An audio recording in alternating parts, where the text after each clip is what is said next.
Supreme court के आईनी bench ने सिविलियंस के फौजी अदालतों में ट्रायल के फैसले के खिलाफ अपील पर समाअत कल तक मुलतवी कर दी। दौरान समाअत जस्टिस मोहम्मद अली मजहर ने कहा कि सिर्फ चौकी के बाहर खड़े होने पर तो शहरी के साथ कुछ नहीं होगा। अगर शहरी आर्मी एक्ट में दर्ज जुर्म का मुर्तकिब हुआ तो ट्रायल होगा। वजारत दिफा के वकील ख्वाजा हारिस ने दलाइल में कहा, सुप्रीम कोर्ट ने माजी में करार दिया कि फौज के मातहत सिविलियंस का कोर्ट मार्शल हो सकता है। जस्टिस जमाल मंदोखेल ने सवाल किया, वजारत दिफा क्या एग्जीक्यूटिव इदारा है?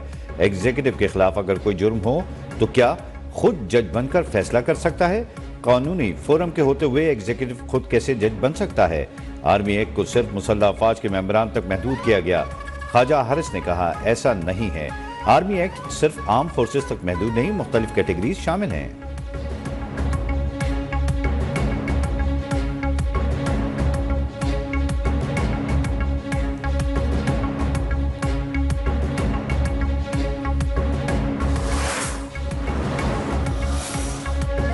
हुकूमत से मुज़ाकरात के तीसरे दौर से कबल पीटीआई की मुज़ाकराती कमेटी की बानी पीटीआई से गुज़िश्ता रोज़ मुलाकात ना हो सकी। आज मुलाकात का इम्कान है। चेयरमैन पीटीआई बैरिस्टर गौहर ने कहा, मुज़ाकरात के तीसरे राउंड से पहले बानी से मुलाकात जरूरी है। उन्होंने बुशरा बीबी और हुकूमत के दरमियान बैकडोर मुज़ाकरात की तरदीद कर दी।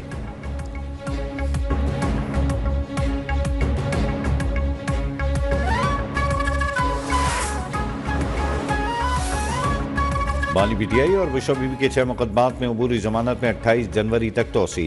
बुशरा बीबी के वकील की दरख्वास्त पर इस्लामाबाद की मुकामी अदालत ने समाअत की। बानी के वकील भी मसरूफियात के बाइस पेश न हो सके।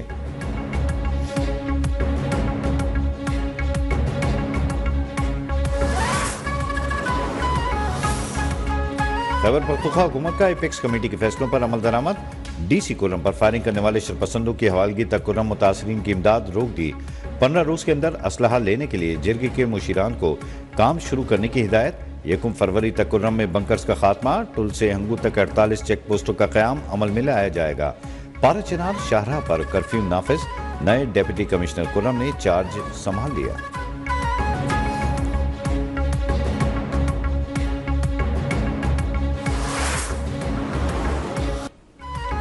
वजीर आजम शहबाज शरीफ की सदारत में वफाकी काबीना का इजलास जारी। मुल्क की मजमूई सूरत हाल पर गौर। इजलास में मुल्क की मुआशी और सियासी सूरत हाल का जायजा। जिला कुर्रम में अमन और अमान की हालिया सूरत हाल पर भी गौर होगा। काबीना इजलास में ईसीसी के फैसलों की तौसीक का भी इम्कान।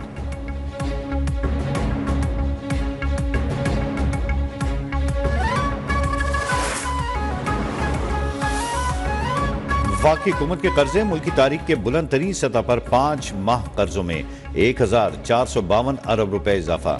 नवंबर 2024 तक मरकजी हुकूमत के कर्जे 70,366 अरब रुपए। स्टेट बैंक ने नवंबर 2024 तक वफाकी हुकूमत के कर्जों का डेटा जारी कर दिया।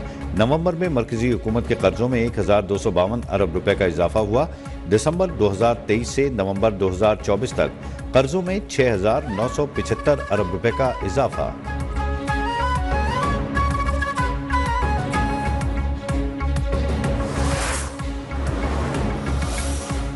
मुल्क भर में महंगाई का जिन एक बार फिर बेकाबू। सब्जियों की कीमतों में मुसलसल इजाफा। कराची में आलू ने सेंचुरी मुकम्मल कर ली। मटर 150 रुपए किलो तक जा पहुंचा। पतोकी के मछली बाजार में भी महंगाई का राज, शहरी परेशान।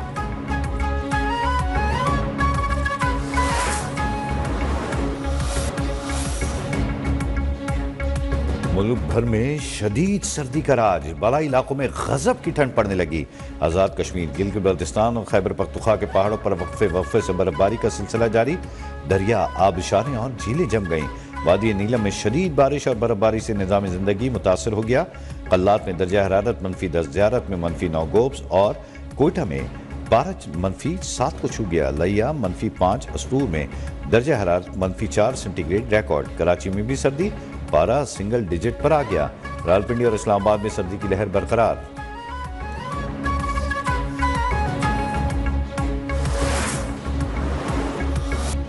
पंजाब के मैदानी इलाके धुंध से मुतासिर। मोटरवे को कई मकामात पर ट्रैफिक के लिए बंद रखा गया। मोटरवे M2 लाहौर से कोट मोमिन तक बंद। लाहौर से अब्दुल हकीम मोटरवे M3 भी बंद। M4 पिंडी भटिया से फैसलाबाद और लाहौर से आलकोट M11 भी धुंध के सबब बंद रहा। कौमी शाहराह पर ठोकर, पतोकी, उकाड़ा और साहिवाल तक शदीद धुंध के डेरे। मोटरवे हुक्काम की शहरियों को गैर जरूरी सफर और तेज रफ्तारी से गुरेज रहने का मशवरा।